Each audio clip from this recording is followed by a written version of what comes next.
Okay, so I first obviously want to say thank you. It's been a really rich and exciting couple of days with really varied and interesting talks on a wide variety of subjects, and thank you very much to Sarah and Margaret for organising and for inviting me to come along.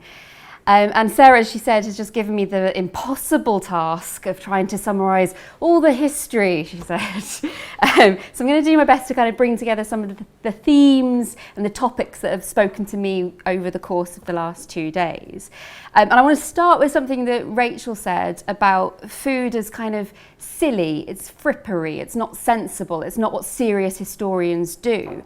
And when I told my sister the other day that I was going to be coming here to Germany and we were going to be talking about coffee and chocolate, and she laughed and she said, is this what my taxes are paying you for?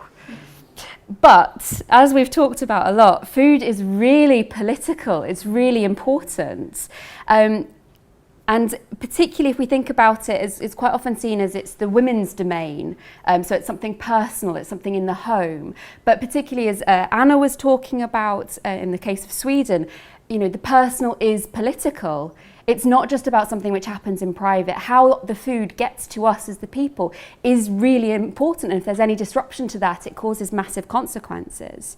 And as well, the other thing that's come up again and again is about food as identity. It's how we express who we are. And if we can't get something, then suddenly those differences are really highlighted. It also indicates class divisions, and that's something that we've spoken a lot about as well over the last few days. It's a way of demonstrating your class affiliation, but also about demonstrating that you're respectable, about trying to appeal to or become a member of a higher class. It's also about the next generation. We talked a lot about when we think about milk and about food for children. And again, that's something that Jan also mentioned. And how can we go on as a nation if we're not able to feed the next generation? What's the point in a war fighting for the future of our country if there isn't going to be a next generation, if there's no future for it? There's also a sense of unity and solidarity, both when there is food, but also when there isn't. And I think this is where the food queues and the food marches that a few people have talked about have really come into their own. This idea that, you know, when people are unified through suffering, it actually can lead to a moment of discussion about potential change. And a lack of food really causes a lack of faith in the government. And this is very hard to restore. So we saw that through Anna's case of the Swedish potato revolution, that when people start to feel that the government isn't responding to their needs, they then start to question everything about the state and demand really radical changes. And we also saw this in the UK when we think about the general strike in the 1920s, and there were, you know, tanks on the streets of Liverpool because the people didn't have faith that the government was going to be able to look after them. And sometimes this faith in the government is gone for good. And this is something that we were just talking about with Francesco, that you know, the collapse of the Austro-Hungarian Empire and the German Empire, that, you know, this faith in the government was never restored. So an entirely new system and a new country really had to come into being. And food also changes international relationships. So this is something that John particularly was talking about this morning, about trade and about how this shapes our world and how food can bring different countries together, but it can also break apart in other ways when countries have to make a decision about who their friends are based on food and trade. And we had the example of Brazil. And the thing I want to I'm being really quick here, the thing I want to finish with is just to really say that food is about a fundamental human right. And I want to call my sister again and say, no, this is not silly. This is really important. It's about us as human beings. And although food can divide us by culture, again, coffee springs to mind here, but also some of Rachel's examples about what the British soldiers thought of the German food. You know, these are seen as divisions. This is something that marks us as separate.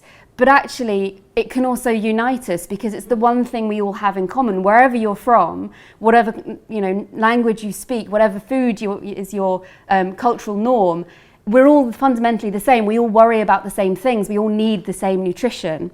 And I think particularly in the current situation that we're living in, this is something we need to do more of. We need to think about the things that we actually have in common rather than the things that divide us. And that's really come to the fore over the last 2 days. So I will leave it there. Thank you. So I was asked to do a bit of a summary, and as you might know from how I introduced myself, I'm not a specialist in the First World War, which is where Corinne has done so magnificently in helping me with this. But what I do a lot of is working with community groups and thinking about what the First World War means today and how it's used. So I want to actually just finish off really by just reflecting a little bit on how what we've been doing in the last 2 days actually connects with the present and speaks to the present. And this is why I had to rewrite my what I'd already managed to cobble together after Francesca's talk, because you immediately located what you were doing in terms of a present day German government who actually thinks that this history matters, and there are really important and interesting questions to discover now by looking back to 1916. And so the work that the centre that I'm part of has been doing since 2014 has been trying to connect up academic and community research and knowledge about the First World War. So in practice that sometimes means people like Julie going and giving a talk and working with a community group and sharing with them her knowledge about farming in the early 20th century. Sometimes it means also doing what Julie's done, which is actually being part of a project and working and sitting alongside community researchers and discovering collectively something about a particular theme or topic. Often what we find as academics in doing this is that actually we don't have the detailed knowledge, we don't have the detailed historical information. It's actually the people in these projects, these local historians, people from a place, who have that incredible detailed expertise. And so we've learned a lot about what it means to be an academic and work in a university, which is what we bring to those relationships, is an understanding of the context, of the bigger picture in which some of these local histories take place. And the other thing we contribute alongside context is about questions, is the questions that we might ask. So it's with those two sort of things that I'm been listening over the last 2 days, and it's been so rich for me in terms of the contexts that have been brought out and the sorts of questions that we might ask. So I've had an enormous insight into over the last few years is not necessarily into the academic research done about the First World War, but about what stories about the First World War are circulating beyond universities. And the one bit of preparation I could do for this session before I came was having a look at some of the projects, some of the heritage projects that were funded by the organisation that Karen comes from, the Heritage Lottery Fund in the UK, which funded a lot of small projects which were looking at some aspect of history and heritage connected with the centenary. And we've got a database of the first 1,800 projects that were funded. As Karen said yesterday, over 2,000 were funded in the end. And I looked for the ones that focused on food. And I don't know if you've got any ideas, I mean this is probably an unfair question even to the UK people, of how many of those 1,800 projects might have been specifically food projects. Anybody want to have a guess? Corinne, are you just fanning yourself? 5. It's actually about 20. Which in some ways is very, very few, given that everything you've just been saying about the centrality of food. And they were on topics such as market gardening, shopkeeping, so we can see how that connects up with things like rationing, food supply and diet, women, so housewives and food. We had one on pubs and drinking culture, which I find absolutely fascinating. The popularity of one very narrow strand of, Julie has ideas on it, has very firm views on this, one very narrow strand of First World War farming, which is this group of largely upper class women who formed the Women's Land Army. They crop up all over the place. They're overrepresented in these stories. And then allotments, and I meant to look that word up in German. So allotments are, do you all know what allotments? That's what they are, yes. And a little bit on food ads in local newspapers, and I'll talk about them again in a minute. A lot of these projects often do is think about what the relevance of the past might be to today.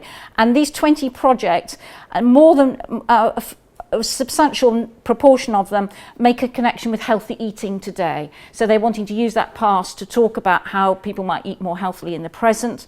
And a number of them also looked at what we call heritage varieties. So these are sort of often non-commercial strains now of plants and vegetables that might have been grown in the past. And some of them do these sort of recipe projects, which we also talked about a bit yesterday, where they cook various First World War what's thought of as various First World War dishes. What has been key in the UK in terms of marking the First World War centenary there have been two sort of key features. One is the overwhelming number of these local commemorative projects have been on the social history of soldiers. They're not military histories, but they're about the lives of soldiers and the biographies of soldiers, and often it's actually focused on the deaths of soldiers or killed soldiers. The other crucial thing that marks out these funded projects is place, and that's true for I think it's very, very important in the whole heritage sector in the UK. It's about the place you're in, your locality, your village, your suburb, your road, your street, and people sort of embedding themselves in a particular locality and telling the story of that place. And I think we learn a lot about the present day from the histories we tell ourselves. And in a sense, Francisca's already made that point for me. But we think in terms of looking at how the UK has marked this First World War centenary, it's told us an awful lot. And I might add as a footnote, rather an embarrassing amount, it tells us about ourselves today as a country. The UK centenary has been very insular. I mean, I think we've all been saying this so far. It's somewhat or often rather congratulatory, and that takes us back to Jan's point about victors telling the story. There's also an emphasis in the UK today, I think, on trying to tell good news. And those of us who are trying not to read the news right now, we've now got a new Prime Minister who's absolutely certain that if we just focus on good things will happen. That has actually had an impact in terms of the centenary, in that I think there's been quite a lot of pressure on trying to tell good news from the centenary. And I know that from my own personal experience, because I've been working with my colleagues on a request that's come from our funder and also come from Parliament about what lessons might we learn from the First World War centenary. And the pressure has really been on to tell a very good news story about how looking back at the First World War period and marking the centenary today is about bringing social cohesion. And that is absolutely driven by now, not about the history or what we might find when we look back. So one of our funders' objectives, we were told the thing we were to do was to challenge received narratives, where we were supposed to be looking for hidden histories, underrepresented stories. That has been the most difficult thing we've been working on through this whole period, and food and farming was one of our centre's research themes and expertises, and it has been really, really hard to actually try and dislodge some of the very, very persistent UK narratives about what the First World War was about. The one thing that has shifted, I think, in terms of how Britain sees the First World War is an imperial story, and it's specifically around a greater focus on black and minority ethnic participation as either soldiers or as labour, people who were employed, set to work carrying stuff largely. That is very much driven by a present day agenda to talk about Britain as an inclusive society, and it's a bit of historical inclusion, which again sometimes whitewashes the past and makes again this into a rather good news story about how Britons from many different backgrounds have a shared heritage in terms of the First World War. It tends that narrative tends to underplay, for example, the history of racism and the history of colonialism in that period and in the preceding centuries. So, That's a very, very run through of what we're doing. So I think what this workshop has really done for me is made me think a bit more about the possibilities of this topic. I mean, it's a bit late now in 2019 and our funding ends at the end of this year, but I am a bit of an optimist myself, and I haven't quite given up hope on this one, because I think what we've got from this workshop is a real sense of the possibilities of what the theme of food enables us to talk about and investigate, and maybe think of some ways that we might go back to people we work with and try and find alternative ways of inspiring them to think that this topic matters to them too. So I think it's both the topics that we've been looking at. I think the international dimensions, it's been a fantastic way of thinking about things internationally. As soon as you even start to look at systems, where does stuff come from? Where does food come from? What are the countries on your plate? That starts to be a very important way of internationalising what has been a very insular commemoration. And for us, because a lot of what we do is what is now called co-production. I don't know if that's in German academic life, but co-production is this idea that that you work collaboratively with a community. You don't, as academics, we don't set the agenda. We don't tell people what to do or how to do it. We are not the font of all knowledge. So co-production working alongside. So I think I've gained a lot of things here about the contemporary relevance of this topic, and that's very, very important for us in terms of working with heritage, with people in the UK today. So food has, I mean, Rachel's been talking about this, Corinne's just talked about it as well. There's a real sense of of the contemporary relevance of these topics of food. And I was really interested, Jenny, in terms of your national kitchens history. And I think you know Bryce Evans, who's done national kitchens in the UK. What is very interesting about the UK National Kitchens project is that he's worked on that with a present-day food bank. So Britain now has these food, because of the levels of poverty and the lack of social support. There are food banks people can go to and receive charitable donations of food. And he's actually been doing that history with a present-day food bank in Liverpool, and they've been exploring this as a way of thinking about how communities respond to these sorts of hardships. So contemporary relevance is one. The next one they're not ranked, these are just in the order I wrote them down. The importance of family history in actually generating new materials, new stories, perhaps ones that actually cut across what people think of as the narrative they ought to be telling. That's how these received narratives get stuck in a cultural context. And actually family history can be so very subversive. It can also be very restrictive, but it can also be very subversive. And I think Anna's got a good subversive family history there. But also producing new materials. And I think a lot of new materials have been coming out in the course of today, including some of the ones that for us matter in terms of why we might collaborate with community-based or independent researchers, because they often reveal to us sources that we might not have come across in an academic setting. And I think Julie gave us an example of that, and so did Jonathan.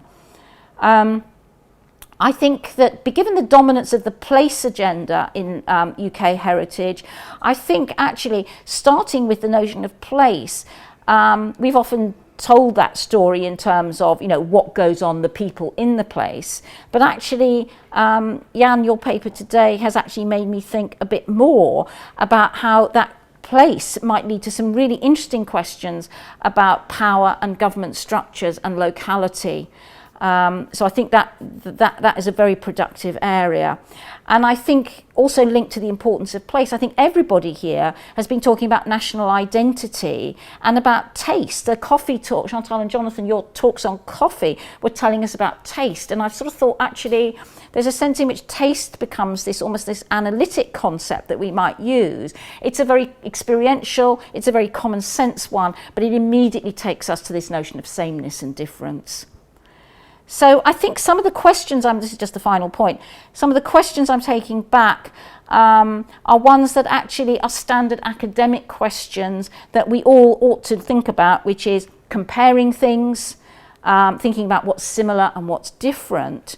But in a way, what we need to do in terms of working alongside communities and actually thinking about how does this stuff that we've been thinking about and that we feel passionate about, how might this stuff be circulated more widely, so that, you know, it's not just 20 isolated people amongst thousands who think that food farming of food and food supplies matter.